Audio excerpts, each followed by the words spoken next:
Allah tidak akan mengazab kalian kalau kalian sering melakukan istighfar. Agaknya deknya maghrib lah karena ada payah. Iya nya. Tapi ada ibu kota di kampungnya panjang tak umur corona harinya. Apa itu ada orang akan rumahnya membawa apa kok banyak kok bantu corona bu. Alhamdulillah panjang tak umurnya. Tidak itu jawab ya. Sangko uang dari corona. Nah ini sekadar untuk. Tidak akan pernah ibu dan bapak, saudara-saudara sekalian mendapatkan hakikat dari ilmu ketika adab tidak ada. Kalau profesor seseorang apa? Dokter seseorang. Tapi kalau hikmah dari ilmu tidak akan dicapai tanpa adab.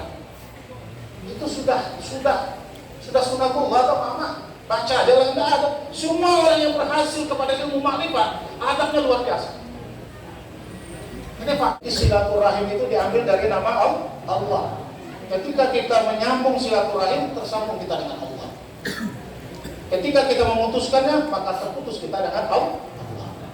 Maka oleh Rasul, kalau ada salah paham di antara kita sama kita ini, dalam arti tidak mungkin kita tidak ada bersengketa. Kan ya Mak, antara tangan kiri tangan kanan aja bersengketanya. Apalagi adik-adik, apalagi bertetangga, berteman dan lain sebagainya. Tetapi jangan sampai memutuskan silaturahim. Kita boleh membantah, tapi habis itu kita saling bermaafan dan bersalaman. Kata Nabi dalam sebuah hadisnya, barang siapa yang berselisih paham antara satu dengan yang lain, lewat dari 3 hari dia tidak sambung lagi rahimnya, maka Rasul mengatakan keluarlah dari umat.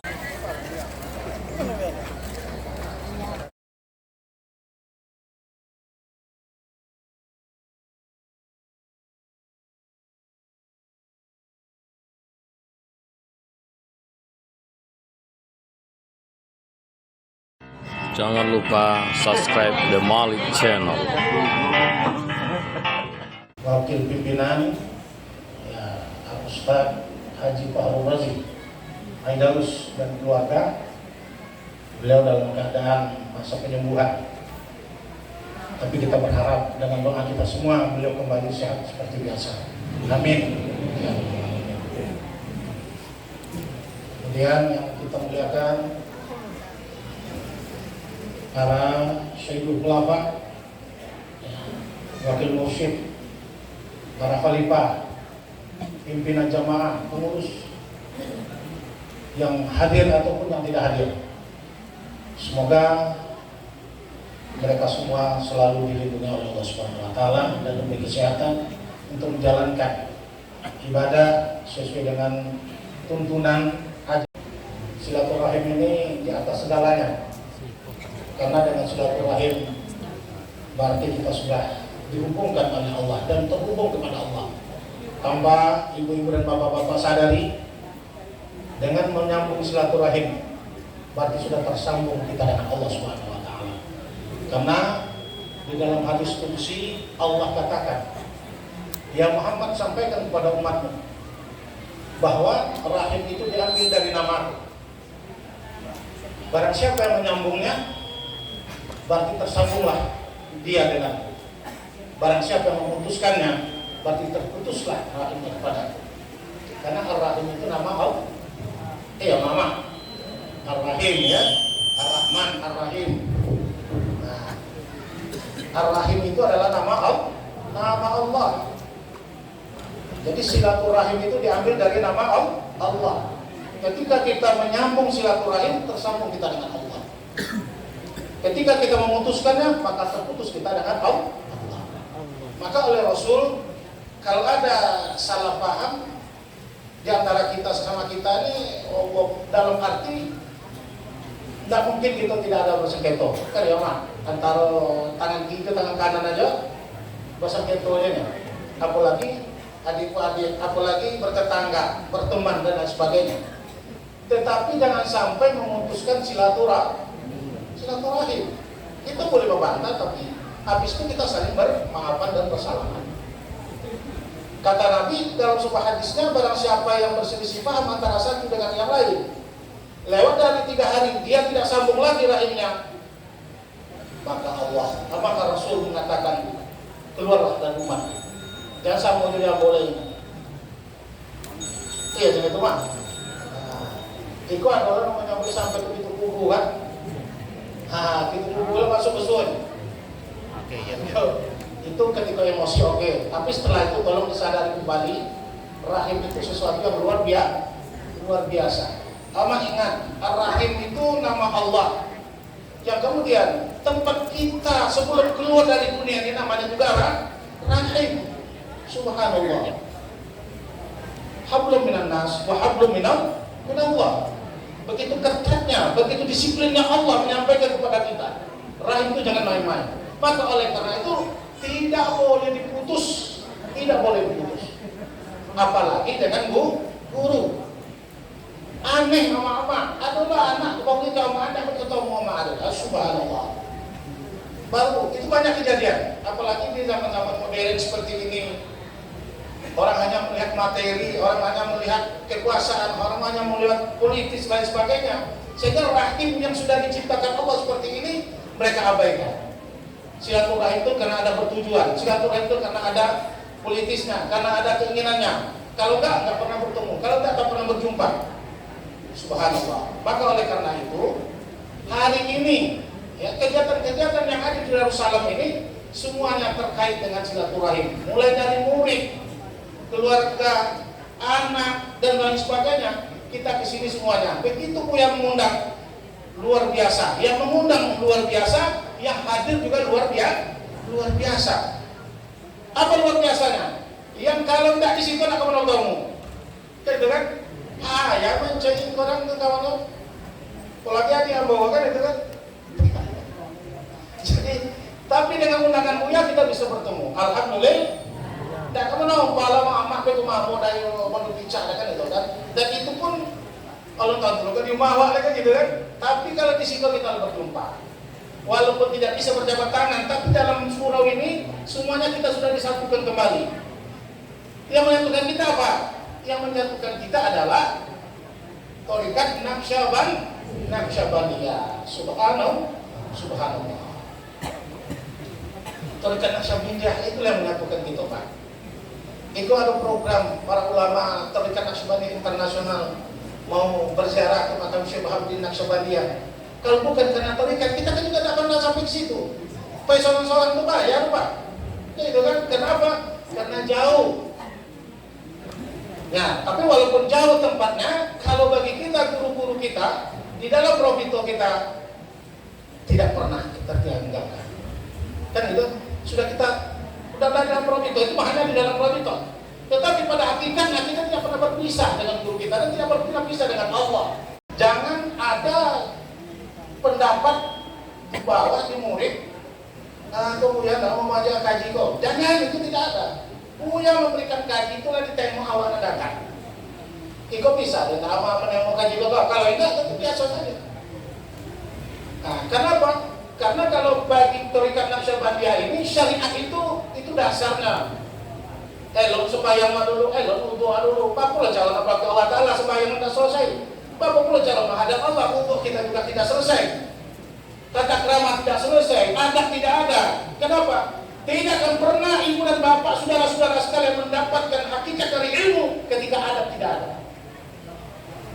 Kalau profesor seseorang apa? Tak dokter seseorang. Tapi kalau hikmah dari ilmu tidak akan dicapai tanpa adab. Itu sudah sunatullah atau mama.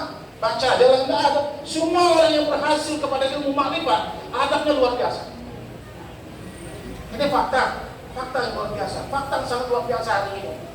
Bapak-bapak bisa lihat di YouTube. Fakta itu.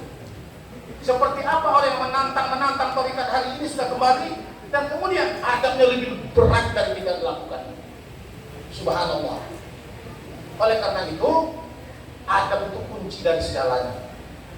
Kalau kita ingin berilmu, adab lebih dahulu dipakai. Orang hebat tidak pernah tanpa adab. Tidak pernah. hebat pun walaupun bagaimana, tapi tidak barokah. Maka ilmu yang paling barokah itu adalah ilmu yang dipelajari dengan tulus, kemudian diiringi dengan tata krama, adab, muliakan guru, muliakan ustaz, muliakan orang tua dan lain sebagainya, hormati manusia. Jangan pernah kita meremehkan manusia, walaupun dia seorang yang gila, seorang yang miskin, terlontar-lontar di jalanan, jangan pernah meremehkannya. Kenapa? Itu adalah ciptaan Allah, dan dia itu ada cahaya. Kalau tidak ada cahaya tidak bisa hidup. Kalau tidak ada di manusia itu cahaya, tidak pernah hidup. Cahaya apa? Tentu adalah cahaya Nur Muhammad Sallallahu Alaihi Wasallam. Coba cahaya yang ada itu mana cahaya? Ada dua cahaya di dunia ini yang berfungsi. Pertama adalah cahaya Nur Muhammad, Nur Allah, Nur Muhammad. Maka ketika Allah yang menciptakan Nur Muhammad, Allah katakan kepada Muhammad, ya Muhammad, aku ciptakan engkau dari Nur aku, dan aku ciptakan alam ini dari Nur engkau semuanya. Ditambung dengan hadis yang lain, ya Muhammad, jika bukan karena engkau, tidak ada dunia ini. Tidak ada dunia ini. Ya Muhammad, engkau menjadi rahmat bagi sekalian alam. Bertubi-tubi Allah katakan. Toh hari ini masih ada yang melakukan. Ya sudahlah, itu nasib. Ya kalau menengok ahli neraka itu banyak ya kata. Di dalam Kitonan Adokin itu ada ahli neraka, ada ahli surga. Tapi mayoritas orang tarekat insya Allah kita berdoa semuanya masuk di dalam surga Allah. Kenapa? Karena moto kita sama. Ilahi anta maksudi wa ridhaka matlub. Allah sudah persiapkan surga seluas-luasnya, seindah-indahnya. Tapi bagi siapa? Bagi orang yang diridhoi, bagi orang yang Allah suka. Maka hari ini kita bukan mencari surga, orang tarekat bukan mencari surga, tapi mencari ridha Allah. Ketika kita sudah diridhoi, tidak ada halangan untuk masuk surga. Di dunia pun Allah sudah kasih surga. Bapak Ibu Saudara hadirin yang terhormat. Oleh karena itu, mari kita istiqomah dengan tarekat. Yang kedua, beradablah kepada guru. Ya, beradablah sama-sama pengajian.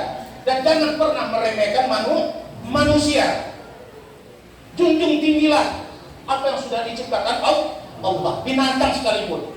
Kenapa? Karena yang ada dalam hayat yang ada, walaupun hayat itu hidup tetapi dia tidak berfungsi sebagai manusia, berarti dia cuma hanya mendapatkan hayat hidup, tapi tidak diberikan Nur Muhammad yang sesuai dengan yang diberikan kepada kita. Kenapa? Karena Nur Muhammad yang ada pada diri manusia itu adalah sesuatu yang luar biasa, dan itu nyawa bagi kita. Proses secara mendalam, insya Allah mudah-mudahan kita temukan di dalam tarekat Naqsyabandiyah ini. Lambat atau cepat kita akan diberitahu oleh Allah, kita akan dibuka pintunya oleh guru, tapi Allah yang akan memberitahunya. Kenapa? Karena guru yang luar biasa adalah Allah Subhanahu wa Ta'ala. Bapak Ibu Saudara hadirin yang terhormat, sedikit saya mau tambah pelajaran mengingatkan kita semua supaya kecintaan kita terhadap tarekat ini betul-betul tidak bisa diragukan.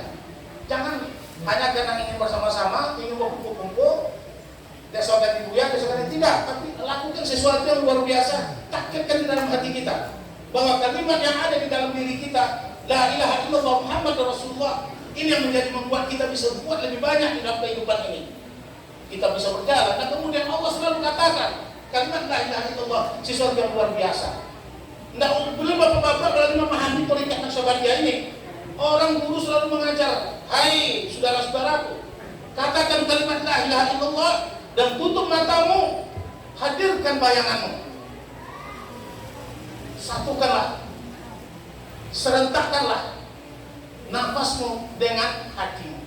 Subhanallah. Itulah dari itu kalau masuk tarekat apa adalah waktu ngaji dulu kan gitu kan. Begitu kita sudah masuk tarekat, udah diajar.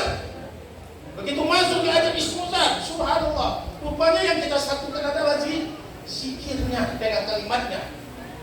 Menyatukan zikirnya, ucapannya dengan kalimatnya itu dengan hati kita, itu tidak segampang membalik telapak tangan. Tidak segampang itu. Oleh karena itu, bahasa awak ilang aso deh biasa.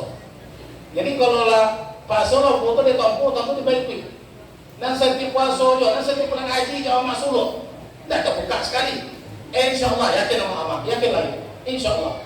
Kenapa? Karena membuat hidayah itu turun ketika hidayah itu kita jemput. Dengan apa? dengan hati yang ikhlas.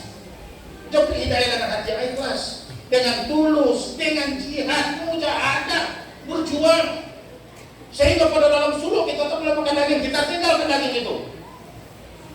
Kan itu kan, tidak boleh kita berbuat membuka aurat segala macam. Latih diri kita. Kenapa? Kita ingin menjemput hidayah Allah. Jangan 10 hari, 20 hari suluk, hidayah berlewat begitu saja. Jangan. Dan dalam 10 hari amal suluk, 20 hari amal suluk, hidayah Allah akan berputar-putar di musola ini, akan mencari siapa orang yang mendapatnya. Nah, hidayah itu barangkali ibu dan ambo sendiri tentu tidak sama. Alladzi khalaqal mauta wal hayata liyabluwakum ayyukum ahsanu amala wa huwal azizul ghafur. Para hadirin yang bahagia, alhamdulillah kita bersyukur kepada Allah Subhanahu wa taala, kita diberikan kesehatan sehingga kita dapat hadir atas dorongan keimanan dan ketakwaan kita. Mudah-mudahan kehadiran kita pada hari ini akan menambah keimanan kita, ketakwaan kita, ketaatan kita kepada Allah Subhanahu wa taala. Amin ya rabbal alamin. Marilah kita berselawat kepada Nabi, Allahumma shalli ala sayyidina Muhammad wa ala alihi, hinggap dan dirasakan oleh semua orang. Artinya ada orang yang langsung kena wabah itu, ada orang yang tidak kena langsung tapi kena musibah suasananya. Di mana-mana kita disibukkan dengan berita, dengan hal-hal yang kadang-kadang membatasi gerak kita.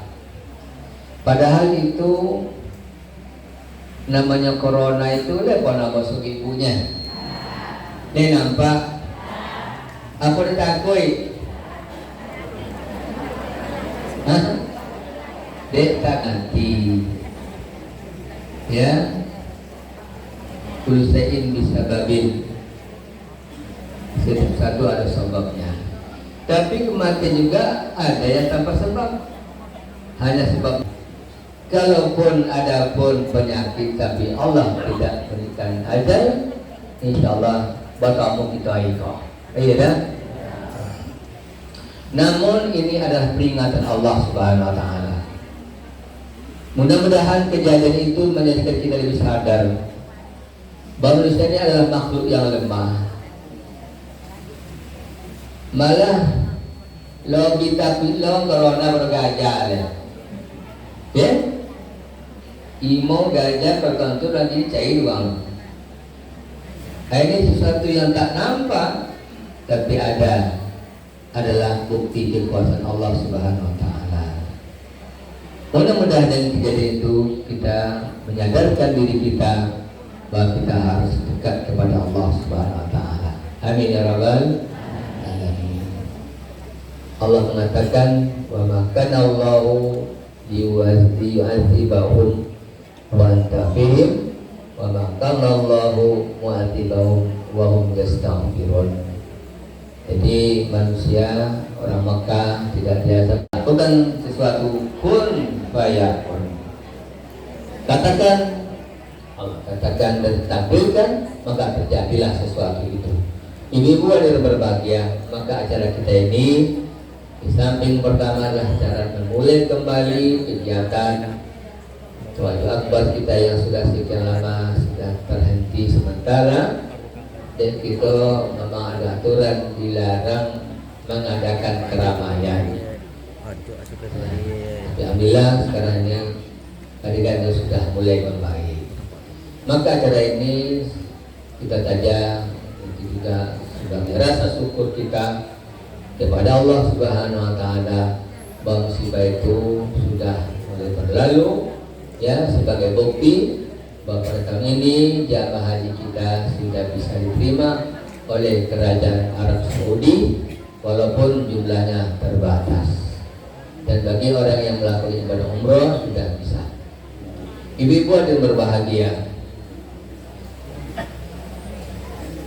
pada kesempatan yang singkat ini ya kita tentu tadi telah juga mengadakan suatu ceramah dan silaturahim dan kita Haji Amal ya,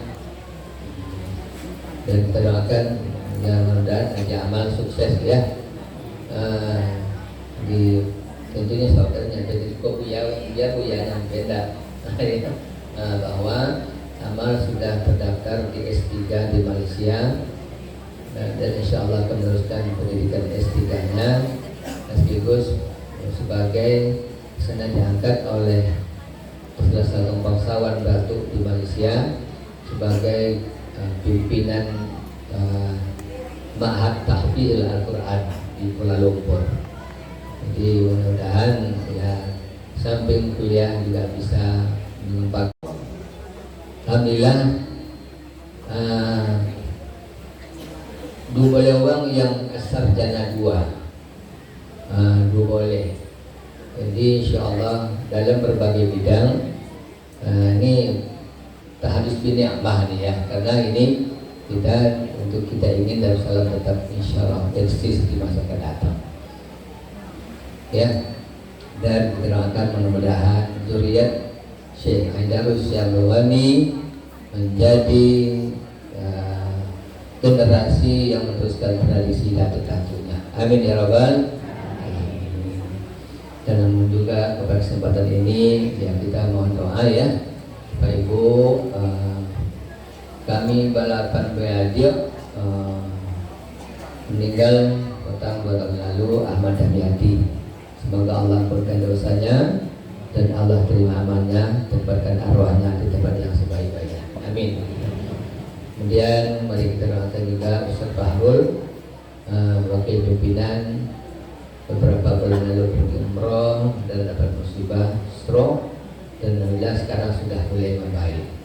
Ya mudah-mudahan kader kita ini juga berdoa semoga Allah Subhanahu wa taala sehatkan beliau. Amin ya Rabbal. Kemudian Bapak Ibu Darussalam punya kekuatan yang berkata kekuatan fisik itu bolehlah ya, karena kita punya kekuatan, tapi di luar dan di atas itu adalah kekuatan rohani. Kita punya jamaah syarikat Nasrani, punya Naqsabandi dan punya jamaahnya ya. Jadi acara telah diwakili oleh Ustaz Adi Alwi ya, dia juga sebagai diangkat dan diberi amanah oleh tokoh adat Riau sebagai mengepalai lembaga adat Kabupaten Kampar ya. Nah, jadi juga terima kasih bahwa acara kita ini alhamdulillah di suasana korban, suasana ibu hari berbahagia.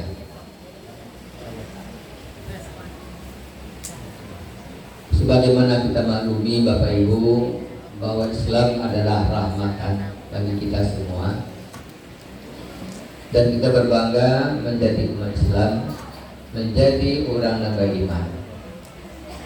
Ada 3 hal tingkatan yang harus kita telusuri sebagai orang mukmin yang baik. Pertama, orang beriman yang kuat. Yang kedua, orang yang taat mengamalkan syariat. Yang ketiga, ikhlas dan merasa dekat kepada Allah Subhanahu wa taala. Iman, Islam, ihsan. Iman kuat, amal ibadat banyak, akhlak mulia. Kalau iman sasarannya adalah hati, supaya kita menjadi orang beriman dan menjadi orang yang yakin bahwa Tuhan kita adalah Allah Subhanahu wa taala. Apabila kita sudah yakin kepada Allah sebagai Tuhan, maka yang kedua, wa fa'alul bil arkan, kita buktikan dengan sikap dan perbuatan dan amal ibadah kita. Apabila kita sudah melakukan amal ibadat dan taat kepada Allah, akan lahirlah di situ nanti sifat ihsan. Ihsan apa? Merasa nyaman dan berasa berada selalu bersama Allah Subhanahu wa taala. Kok sakit kita minta kepada Allah kesembuhan. Kok susah kita minta kepada Allah kelapangan. Ya, kalau seandainya Allah berikan kita rahmat, kita bersyukur semoga rahmat kita itu ditambah dan diberikan keberkahan oleh Allah Subhanahu Wa Taala. Maka tarikat yang kita lakukan ini adalah dalam rangka ihsan. Kalau kita katakan iman, ada bermacam-macam mazhab dalam beriman. Ada mazhab Imam Abu Hasan Asy'ari yang disebut dengan Ahlus Sunnah wal Jamaah. Untuk kita maklumi apa yang akidah Ahlus Sunnah, itulah orang yang meyakini akidah 50. Jadi Allah Subhanahu Wa Taala. Makanya tasdid bi qalbi wa af'alu bil arkan. Ya, artinya apa? Tasdid qalbi, ikrar bil lisan, wa af'alu bil arkan, dengan amal ibadah. Sekarang kita merasakan bahwa tingkat kepedulian umat Islam kepada amal syariat masih perlu kita tingkatkan, perlu kita laksanakan secara maksimal, masalah secara penuh.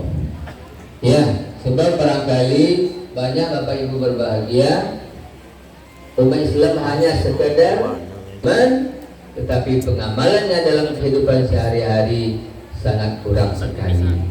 Contoh Bapak Ibu, kalau kita ingin rumah masjid kita yang kita bangun indah dan bagus dan luas, kira-kira berapa warna sembahyang jamaah ke masjid itu?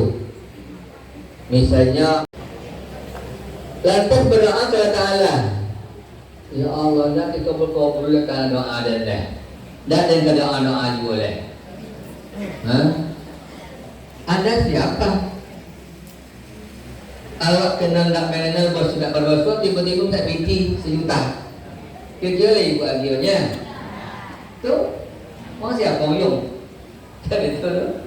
Tapi kalau uang dan kawan doke awak, dan suka nolong awak, dan setiap hari jual awak, nak berhutangnya sejuta. Lebih pada itu agio.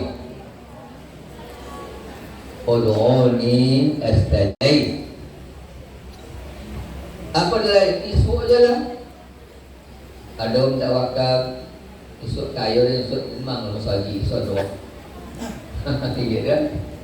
Isu lah. Masuk terikat apa lah kamu lah 60 masuk isu lah. Ya.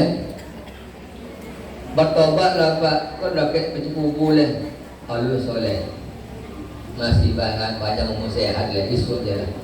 Itu ghaflah nama oleh Bapak Ibu. Ghaflah itu sahabat apa? Lalai. Apa ubit lalai? Zikir. Zikir dan fazakir. Ingat atau diingatkan. Kalau kita ingat dengan kematian, ingat sendiri dengan kewajiban kita, syukur kita. Lelok tanam awal. Fazkurullah zikran kasira. Kalaupun tak bisa kita ingat kepada Allah, maka mestilah kita diingatkan. Ada orang lain yang mengingatkan kita. Fazakir innama zikra tanfa'ul mu'minin. Berikanlah orang mukmin itu peringatan supaya bermanfaat baginya. Jadi Bapak Ibu berbahagia. Siapa yang bisa kita ingat, siapa yang bisa kita sobit, tentu uang datang di awak, tentu uang datang baku kumpul. Kalau seandainya di rumah, lekan datang awak ke rumahnya menyobit. Nah, buka kami. Kalau hanya menyobit menasihati, agaknya mungkin tidak akan bisa seluruh bisa lakukan seperti itu. Maka mudah-mudahan dengan berjamaah, ghaflah itu akan dapat kita atasi. Ibu-ibu ada berbahagia. Kemudian supaya kita jamaah. Alhamdulillah jamaah Darussalam, kalau kita hitung ya, dari murid Datuk Syarwani, dari Buya Darus, dari kini, dan anak-anaknya dan juga murid Darussalam, kita katakan kok 10.000 agak alay ya. Nah, kalau 10.000 ini betul-betul mengamalkan syariat dan istiqomah kepada Allah Subhanahu wa taala, ini adalah suatu hal yang bisa menjadi contoh, dan saya harapkan jamaah Darussalam menjadi contoh uswah bagi yang lain. Maka Bapak Ibu bahagia, mudah-mudahan orang jamaah tarekat ini bisa menjadi contoh di setiap dimana nya berada. Hendaknya orang terikat lah yang rajin kasuwau, orang terikat lah yang copet datang ke gotong royong, orang terikat yang copet datang bertakziah, orang terikat yang dapat datang ke masjid untuk menghadiri ceramah dan sebagainya. Sebab orang jamaah itu adalah orang yang selalu dekat kepada Allah Subhanahu wa taala. Kemudian Bapak Ibu, kalau kita bicara tentang jamaah, tentu ada nizam, ada aturan, ada pimpinan, ada anggota, ada bagian-bagian pekerjaan. Makanya jamaah ini Bapak Ibu, ke depan kita perlu menyusun jamaah yang terdiri daripada organisasi yang setiap mereka punya tugas yang berbeda namun tujuannya yang sama. Jadi Bapak Ibu, dalam pepatah Arab mengatakan, ada orang mengatakan kata Imam Ali bin Abi Thalib, ada yang mengatakan ini kata Mustafa Sabri, tapi kita katakanlah pepatah Arab mengatakan al-batil bila nizam fayughlabuhu al-haqqa bila nizam. Kebatilan yang terorganisir bisa mengalahkan yaitu kebenaran yang tidak tertata dan tidak terorganisir. Jadi Bapak Ibu berbahagia, solusi kita untuk bisa menghilangkan ghaflah adalah jamaah. Bagaimana jamaah ini bisa dapat menggantung kita untuk kita berbuat kebaikan, maka perlulah Bapak Ibu jamaah ini kita atur dengan sebaik-baiknya. Kalau kita bicara tentang jamaah, tentu ada pimpinan, ada yang dipimpin. Kullukum ra'in wa kullukum mahsulun an ra'yah. Setiap kalian, kata Nabi, pemimpin. Setiap hal yang terjadi, hal yang tidak kita inginkan karena kegagalan dalam kita menjadi pimpinan yang baik. Jadi Bapak Ibu berbahagia, terutama tentu pimpinan rumah tangga. Jadi sebagai pimpinan rumah tangga harus mengerti dan harus bertanggung jawab tentang apa yang dia pimpin. Maka mudah-mudahan Bapak Ibu, kita berharap jamaah ini sebagai contoh bagi masyarakat. Ya, setiap khalifah yang ada di desa hendaknya menjadi pimpinan yang baik, dan setiap jamaah menjadi jamaah yang taat. Jadi kalau pimpinannya yang amanah, diharapkan jamaahnya yang taat. Apabila itu terjadi, pimpinannya amanah kepada Allah dan jamaahnya taat atas pimpinannya, maka insya Allah Bapak Ibu menjadi contoh bagi kita menjadi masyarakat yang maju dan insya Allah diridhoi oleh Allah Subhanahu wa taala. Begitu juga di kampung-kampung kita. Ini permasalahan Bapak Ibu. Permasalahan kita pada hari ini soal kepemimpinan. Kenapa? Ya karena memang kita termasuk orang yang ghaflah, yang bisa diganggu oleh dunia, diganggu oleh syaitan, diganggu oleh nafsu, diganggu oleh bermacam-macam gangguan di bumi. Ibarat dunia ini laut yang gelombangnya tinggi, tentu perlu keimanan yang kuat dan perlu kita berjamaah. Ibu-ibu yang berbahagia. Untuk itu dalam kesempatan ini, marilah kita berdoa kepada Allah Subhanahu wa taala. Mudah-mudahan jamaah Darussalam bisa terus memperkokoh programnya, dan insya Allah Bapak Ibu berbahagia, ke depan kita akan menyusun yaitu semacam organisasi jamaah sehingga jamaah Darussalam bisa kita bina baik di segi keagamaan, di segi ekonomi, dan di segi sosial. Tadi disampaikan oleh anak aman ya, untuk ke depan kita memang perlu menata kehidupan kita ekonomi yang halal, ekonomi yang berbasis syariat, ya. Karena banyak sekarang ini ekonomi yang ribawi, yang bertolak kepada keuntungan dengan memakai waktu. Nanti kita akan berusaha membesarkan ekonomi Islam. Artinya di negara Pancasila sistem Islam boleh, anak-anaknya harus menjadi anak yang belajar, karena belajar adalah meningkatkan kecerdasan, dan orang yang cerdas adalah orang yang dekat dengan kebenaran. Ya, mudah-mudahan ya, dua hal ini, ekonomi kita baik dan ilmu kita berkembang.